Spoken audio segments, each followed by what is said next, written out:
Let's do this. Good morning, everyone, and thank you for joining today's Combating Crime in Saskatchewan webinar with Saskatchewan Crime Stoppers. My name is Adam Brome, and I'm a Communications and Events Coordinator with SARM. We'll start off today's session, as always, with a few quick notes regarding the webinar platform's functions and the session format. We'll then transition into the main presentation, which will then be followed by a Q&A session. This webinar will be recorded, and a copy of the recording will be available to view on our webinar's webpage following today's session. Please let us know if you're experiencing any technical difficulties during today's webinar through the chat. The chat box is located on either the top or bottom portion of your screen. Click on the comment bubble icon to view or participate in the chat at any time. The chat is visible to all webinar participants and presenters. The chat is also where you can submit any questions that you may have. For the question and answer session, all questions will be answered following the presentation. And we will be distributing a copy of today's presentation and the session recording to all attendees by email following this webinar. And again, if you're experiencing any technical difficulties at all during today's webinar, please let us know in the chat and we'll do our best to troubleshoot. So from there, I will now hand it off to Brian Ricacci, SARM's Manager of Advocacy, who will be moderating today's session. Yeah, thanks, Adam. Sorry, I'm just trying to let people in while you're speaking, so it'll be transitions a little bit quicker. But yeah, like Adam said, my name is Brian Ricacci. I'm the Manager of Advocacy here at SARM, and today we're happy to bring to everybody a bit of a presentation from Saskatchewan Crime Stoppers. And with us today, we have two fine, outstanding members of that organization. We have Kevin Bryce. Kevin is the president of Saskatchewan Crime Stoppers. He is currently a member of the board of directors. Sorry, he has been since 2013. During his day job, he's the manager of Regina and Weyburn customer service offices for Saskatchewan Crop Insurance Corporation. So I've warned him already that if we get silence and nobody wanting to speak Crime Stoppers, we can swarm him with crop insurance questions. I threatened him with that, and so we'll see if we get there or not. But let's hope not. And then joining him today, we also have Rob Cozen. He's the police coordinator for Saskatchewan Crime Stoppers. Sergeant Cozen has been with the Provincial Police Coordinator for the Saskatchewan Crime Stoppers, Citizens on Patrol, and Rural Crime Watch programs. He will have 35 years of service with the RCMP in August of this year, so we'll give it to him, even though it's a couple months short. I think we can say 35 years, Rob. Hey, yeah. And with all of that being in Saskatchewan. So with that, I'm going to keep it short and sweet, and I will send it off to Kevin if you had some opening remarks before we start the presentations.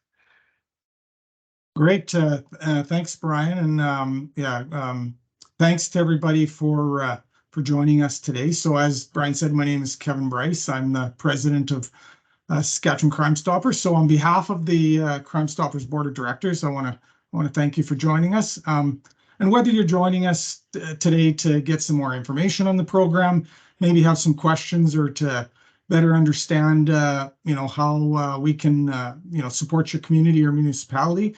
Regardless, we appreciate you joining, and we'll work towards, getting any questions that you have answered. So our main focus with Saskatchewan Crime Stoppers and the ultimate goal is to solve crime and make communities safer, combining the support of the communities through tips that allow law enforcement to investigate, let our justice system work to remove criminals from the street, and thus reducing crime. So just a little bit about Saskatchewan Crime Stoppers. We have a volunteer board of directors. We operate as a governance board. We set policy and procedure.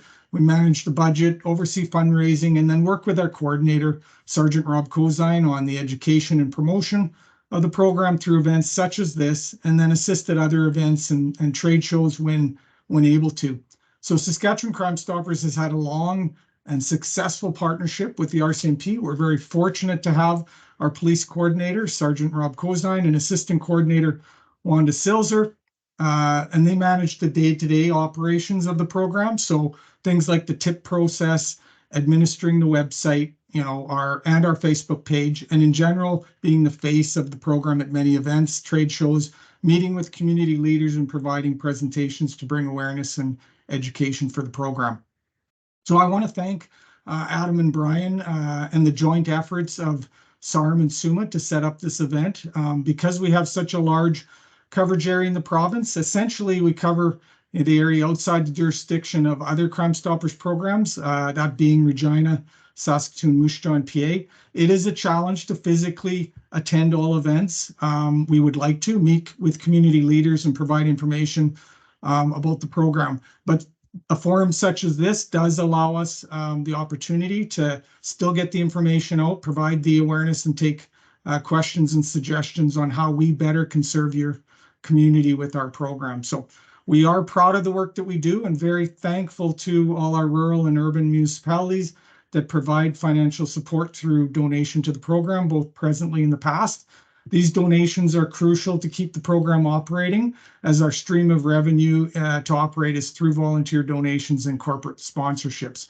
We don't receive any government funding, so I guess I'll get on my soapbox here. And if you don't currently donate to the program, maybe please consider an annual donation to the program of $200.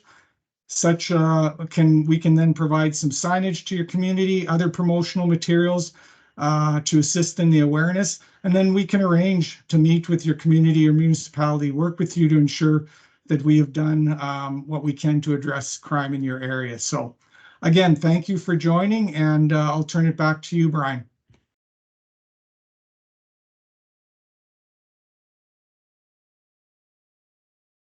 Hey, thanks for that, Kevin. Well, if everyone else has had what they had to say, we can send it to the quick presentation here. Rob, if you want to take control of the slides, we can get going. Excellent. Thank you, Brian. I want to thank SARM for putting on this webinar, Adam for assisting as well, and Kevin, thank you very much for attending as our president of the board.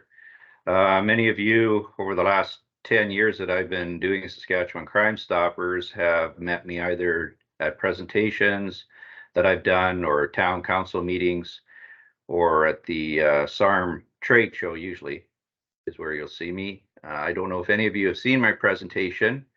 It's only about an hour long, so sit tight and we'll get through it as fast as we can, and then we can do questions and answers afterwards. Actually, it's not an hour, so don't panic. With that being said, then we'll begin the presentation.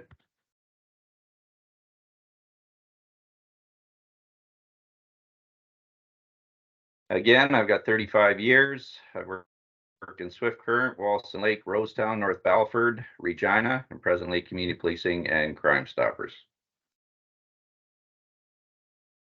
We have a vision, Saskatchewan Crime Stoppers. We help stop, solve, and prevent crime in our communities. Our mission statement operates as a crime prevention, crime reduction community service program that successfully combines the efforts of the public, the media, and the police to solve crime. Our partners, we have a board of directors. Saskatchewan Crime Stoppers is comprised of civilian volunteers from across the province. Community at large supply tip information on unsolved crimes or crimes about to be committed and support Saskatchewan Crime Stoppers through corporate donation and donations in kind.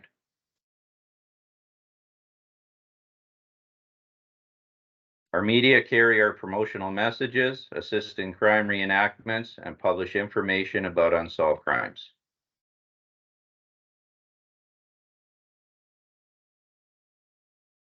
The investigator assigned the Crime Stoppers tip will fully investigate each one and report back to the Division Crime Stoppers coordinator with status of the investigation. History of Crime Stoppers. That gentleman is Canadian-born Detective Greg McAleese of the Albuquerque Police Department in New Mexico in 1976. He was investigating the murder of Michael Carmen, a young gas station attendant who was shot by two masked men. Frustrated by this senseless murder and the lack of forensic evidence at the scene, the detective appealed for the public assistance, offering anonymity and a cash reward. He produced the first crime reenactment on TV, in print, and on radio. Within hours, the police received information leading to the arrest of the two men responsible. One was found guilty and sentenced to life in prison. For Canadian history, in 82, first Crime Stoppers program was established in Calgary. 87 here in Saskatchewan. Along with Saskatchewan Crime Stoppers, there are 4 other programs in the province: Moose Jaw, Regina, Saskatoon, and Prince Albert. Why not report crimes? Lack of trust in our criminal justice system, police, prosecutors, lawyers, judges, lenient sentences. Fear of retribution of reprisal for reporting. Lack of understanding of the Crime Stoppers concept. Is it truly anonymous? How do I get paid, etc.? Here's the Crime Stoppers guarantee. February 1997, the Supreme Court of Canada unanimously decided that all information given to Crime Stopper programs was guaranteed not to be disclosable. This is the premise behind the claim that Crime Stoppers guarantees the tipster's anonymity. So even if the tipster was known, for example, if they just blurted out to somebody that they were the tipster, the police found out that that was the tipster and it was going to trial, for example, the police officer cannot give that tipster a subpoena to go to court.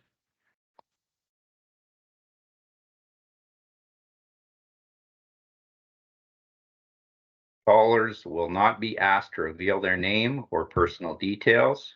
Calls are not recorded or traced, and the IP address is not available to us. Call display is not used. Online reports are afforded the same level of anonymity as phone calls. Callers do not testify in court. So I'll give you the tip process. So for example, if you phoned the 1-800 number, you are automatically given a ID number that is unique to you, so that when you phone back to ask for an update to your tip, you give that tip number, and that's how you're identified with us. If you send a tip through our website or our P3 app, we can have two-way communication, so we can email you back and forth. So as soon as the tip is completed and it's positive, we can email you back. I can't get your email name, address, just the information that you supply, because it's all encrypted. So for example, you phone and you have a tip that you know that somebody is wanted for a crime. Let's say it's break and enter in your town. You're given that ID number. You're asked to call back in a couple of weeks to get an update. That tip information that you give us, we give that to the detachment in your area. Let's say they go out, they arrest that person, and they might even charge him. But to pay out, it's on arrest or charge, not a conviction.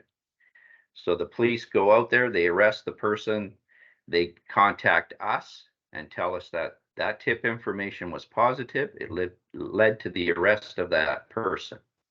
We then do a formula on the computer through the tip and through the tip app, and that will spit out an amount that the reward could be. Let's say it's $1,000 that you're going to get for that tip information. At our general meeting every month, I give a little bit of that tip information to our board of directors. I tell them that the amount is $1,000 to be paid out. They can either reduce that amount or up that amount. So let's say they say it's $1,000. We then have to wait for you to phone back to give you that tip information. So you phone back a week later, we tell you you're going to get $1,000 reward for your information. We ask you what bank institution in Canada you would like to go to pick up your cash.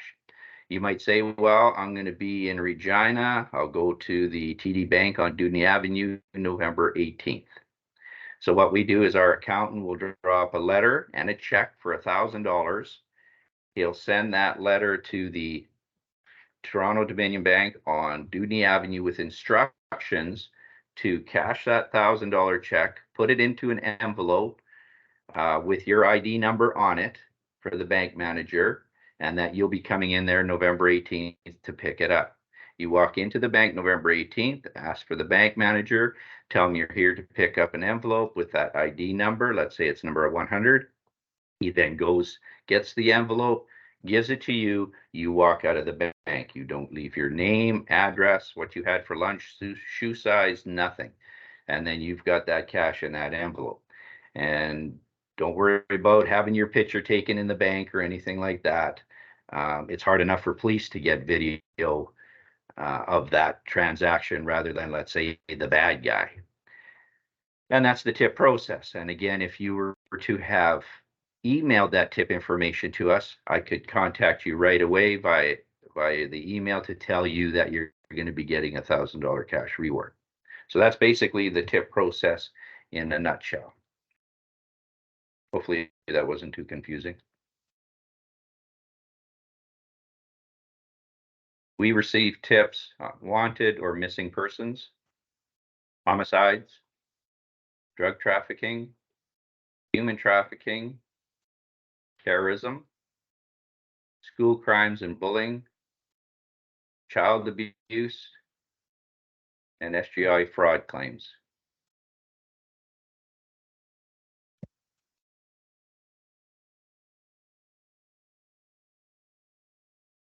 In your community, I do community presentations, trade shows and conferences. We have billboards and signage, advertising and educating the public through all the local media outlets. Funding, we are a nonprofit, depend on contributions from urban and rural municipalities, First Nation communities, individuals, small businesses, major corporations, and community service groups. The funding helps us with promoting the program, paying our tipsters, and paying our tipsters.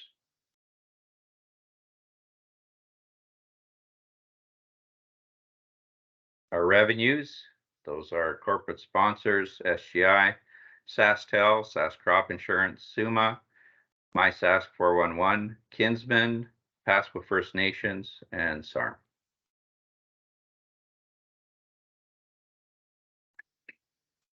Some of our statistics, tips we've received since 1987, just here in Saskatchewan, almost 40,000 tips we've received. 3,500 arrests made. Drugs recovered, just a little over $9 million worth. Property recovered, $10 million.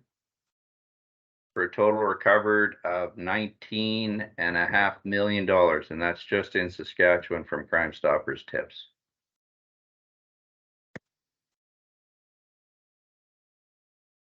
So what you're saying is I can anonymously turn in my meth dealer and make up to $2,000. The reason I have that one on there is I was at the Ryder game where he changed his eye color, and it freaked me out then, and it still does today. But I think he's changed back his eye color today. The only way anybody will know you contacted Crime Stoppers is if you tell somebody.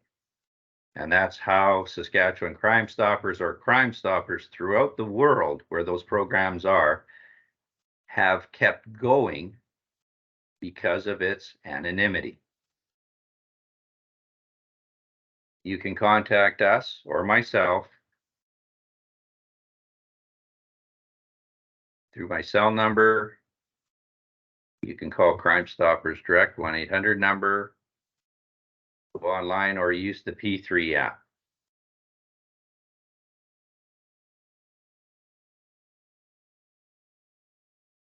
And that's the end of my presentation.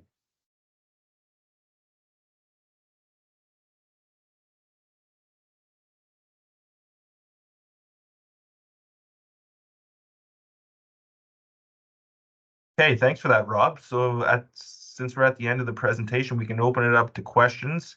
You can type your questions in the Q&A chat box.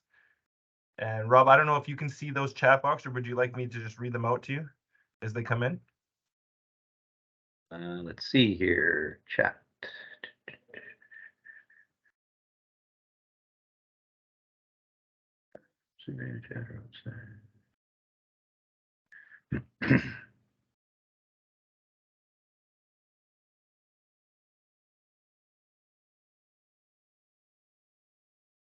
Doesn't look like any questions. Do you see any questions on your end? I do have one here that was submitted earlier, and I know you touched on it a bit during the presentation, but maybe we can just elaborate a little bit on it. It reads, is there a guarantee that a tipster remains anonymous and does not have to give evidence in court? Yes, I did touch on that, but that is a good question. The Supreme Court of Canada in 1997 unanimously agreed that all information given to Crime Stoppers programs is not disclosable, even if the tipster's name were found out, for example, by them telling somebody. The police cannot give you a subpoena. You do not have to go to court.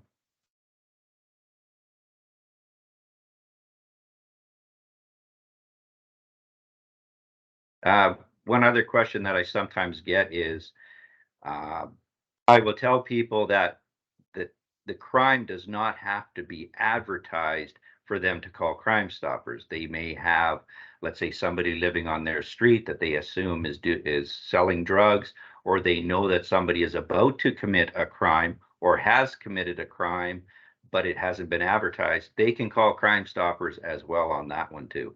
Either one of those, they can call Crime Stoppers. Perfect. I do have another one in, and it reads, what's the difference between Crime Stoppers, Rural Crime Watch, and Citizens on Patrol? I know on the call we have, I think, various members and volunteers on each of those organizations, so Yep. It might be good to clarify the roles and the collaboration and that they have with each other. So You bet. Citizens on Patrol is basically you have volunteers in your community that go out in pairs and will patrol the town. They're the eyes and ears for the police. They won't make any arrests. They won't talk to the suspects as they see them. They immediately will call the police on what they've seen. They also do reports up at the end of their patrols. Rural Crime Watch kind of works the same as Neighborhood Watch, where in the rural communities, you will have a program that generally is run by a board of directors, and somebody may see a suspicious person in somebody's yard.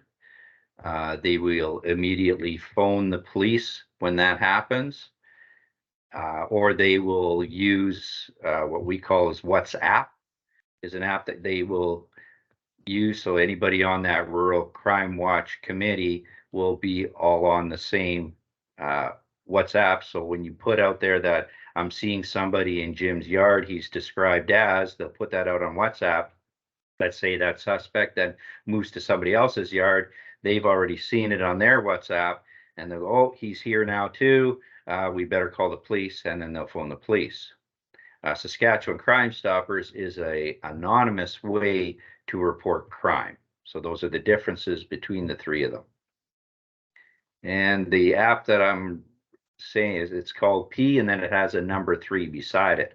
What that is immediately once you click on P3, it'll give you instructions on how to place a tip and put tip information, and that'll go directly to the call center in Ontario, where they will then send us that information, and then we can get it out to the police agency of jurisdiction. okay, so the P3 app is essentially run by Crime Stoppers, or that's just the app that they're using to make that a lot handier for people? That's actually a pretty good idea. So yeah, that's what that is. great. Okay, I just give another reminder, if anybody does have any questions for Rob or Kevin, who's also on the line, you feel free to put them in the chat box, and we can make sure that they get answered as best as we can today. I guess if not, we can also, if there is a question or something like that that comes to you after the presentation or afterwards, feel free to reach out to SARM or Kevin or Rob ourselves, and we can make sure that we get those questions answered as best we can. I just had another one, Rob. I don't see anything else in the chat box but right now, but maybe we can just go through. So what would constitute something that would trigger somebody to phone the tip line? Is it like they see a crime, they've heard something, it's you know, like at what point should they be like, you know what, I should probably phone Crime Stoppers and phone this in? We've received tips actually on barking dogs, theft from gardens, as small as that. It's just something that we tell people, even when I was on detachment, no crime or suspicious vehicle or suspicious person in your area is too little. What I hear a lot of is, oh, the police are too busy. They probably won't come out anyway. I won't contact them in regards to that suspicious person. But what happens is that person may have been committing crimes all night, breaking into places. And just you being able to see that person and contact us right away, we may be able to get out there and arrest them before they do commit those crimes. So no crime is too small. I tell people to phone the detachment. Again, if you want to remain anonymous, you contact Crime Stoppers. It can be a crime that you see being committed, or you know is about to be committed, or you may see it advertised somewhere. And I'll tell people, even if you know, let's say somebody drives impaired from a bar at a specific time in your community, and you just want that person to, let's say, not get caught, but not hurt himself or somebody else. So you'll call Crime Stoppers with the information, let's say the person's name, the vehicle that they drive, what time and what place they go to, what bar. I'll send that information to the detachment. They may go to that person's house and just say, we happen to have information that you are leaving this establishment and you may be impaired. So we want to read you the riot act on what could happen if you are caught with the being charged, maybe being convicted, fines, getting a criminal record. That we will also pay out as a Crime Stoppers tip reward as well. Yeah, that's great information, because I feel sometimes people are hesitant on it and they're like, oh, I don't know if I should or shouldn't. And it's just like, you can always lean on, you know, towards the notion of just phoning it in and letting it taken over from that, other than having something that maybe should have been prevent and had the ability to prevent something a little more serious go by the wayside just because you thought that it wasn't something that you should initiate. So that's good information. I'll just remind one more time that we do have the Q&A box open. Adam, I'm just looking through it. I don't know if I have anything else left at this time, or if it was in the chat box as well. Take a quick scan there.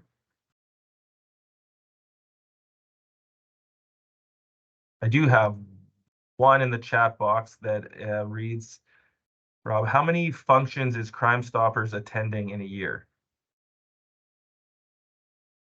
Good question, and it actually varies from year to year. I know we do have the two trade shows, the SUMA and the SARM one, that I do attend. Trade shows, probably at least 7 a year.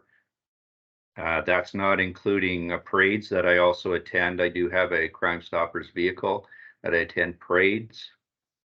I also have a tent that I set up, and I've set that up in numerous powwows, for example, across the province. Battlefords, I've set it up there. That's small events as the Teddy Bear Clinic, for example. So no event that I get notice on, if I'm available that day, I'll go to it to promote the program, as well as I do promote Citizens on Patrol and Rural Crime Watch. Most of our RCMP programs I promote off the table as well. And I noticed someone said here was busy and signed in late. Will a recording be sent out?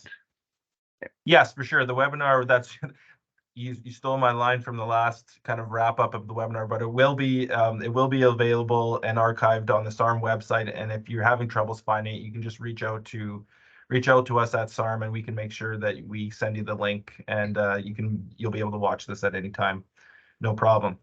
Rob, maybe just a follow up to that. So how can RMs or other organizations go about booking you guys to come to an event or to set up your tent and stuff like that? What's the process to maybe getting you guys out to some of these things if they're interested in it? Most of the time we'll get requests through our admin.saskcrimestoppers.com email or through our website. The information's on there. My cell phone number is on there as well on the site, as well as rob.cozine at rcmp-grc.gc.ca. I've gotten emails that way. A lot of it's word of mouth, or I will go online as well and look for events happening in the province throughout the year and contact them to see if I can set up my table at their event. So there are many ways to get a hold of me.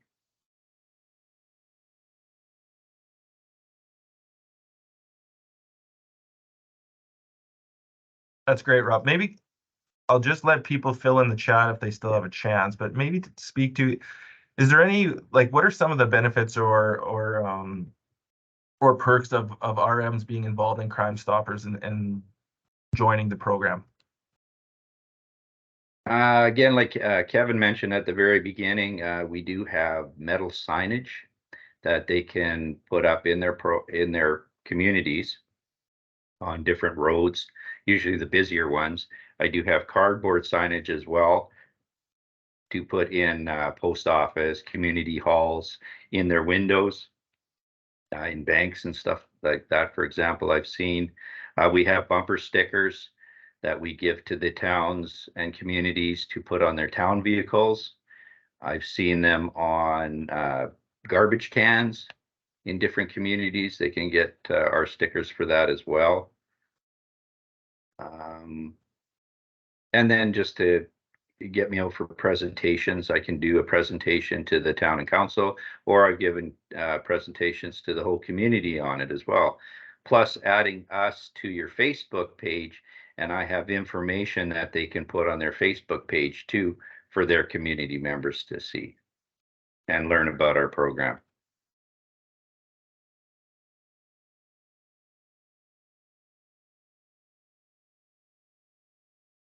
Great, thanks for that, Rob. I do have another question coming in, but you may have touched on it, but maybe I'll just read it off to make sure that we've answered the question as much as we can. So it reads, Crime Stoppers is for everyone's access across the province. Or does a municipality need to formally have a membership in the Crime Stoppers program?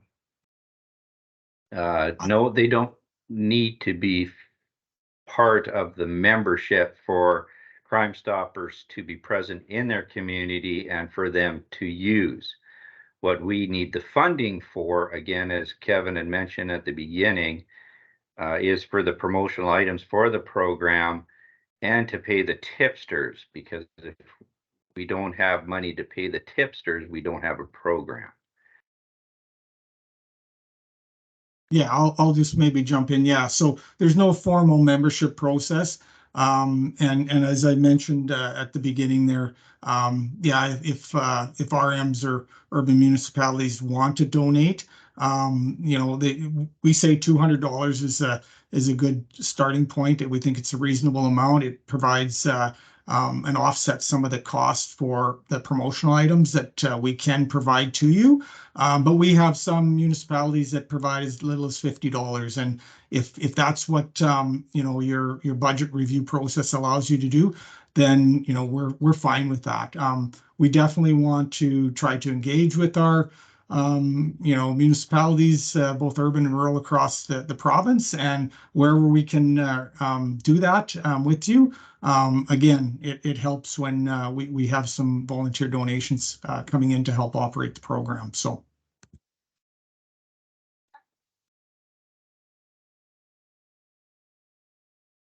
Yeah, that's great. I'm just looking through the chats and the Q&As. I'll give everybody a last minute warning. If there's anything else you want to have addressed in the chats now, please do so, because I think we're caught up on our Q&As and our questions. Maybe just to give people maybe a last minute thought, is there any final comments, Kevin or Robbie, you guys would like to have at the end here just to wrap things up? Or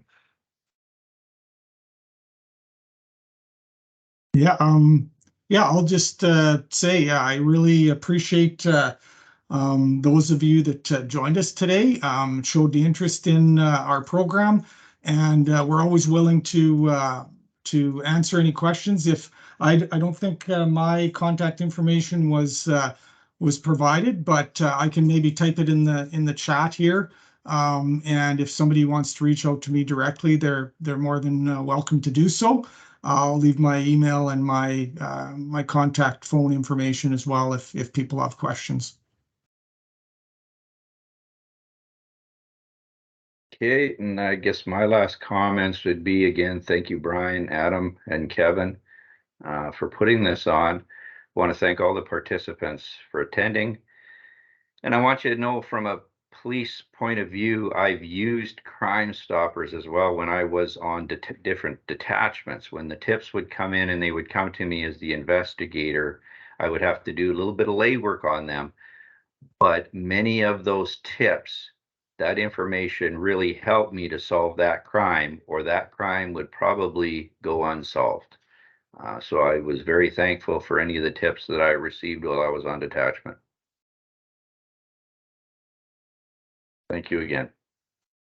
yeah, thanks guys, and thanks to the both of you for doing this presentation. I know SARM, and even in the chat, I see a number of people from the organizations, like Tim Broad from the Saskatchewan Crime Watch is the president of there, and then we have Cheyenne and Mason from the Crime Stoppers board as well. So it takes a lot of people, and it's all very appreciated, I know, from SARM, and I'm sure our colleagues at SUMA as well, on this crime prevention file in our communities. And we just appreciate everybody and their efforts on this file, and especially attending today. So if anybody does have anything that they think of afterwards, feel free to reach out. Like I said before, the webinar will be available on our website. The link will be coming up shortly. As well, you can learn more about Crime Stoppers on the website, which is just saskcrimestoppers.com. Sorry guys, but Adam put the link there in the chat too. So with that, we can just wrap it up short and sweet. Everybody have a good July long weekend and get some relaxation in, as our summers aren't as long as we like in Saskatchewan. And I had somebody in the office today already starting to whimper about winter, so that'll come soon enough. But thanks once again, everyone, for attending. And with that, Adam, I think we can wrap the webinar up.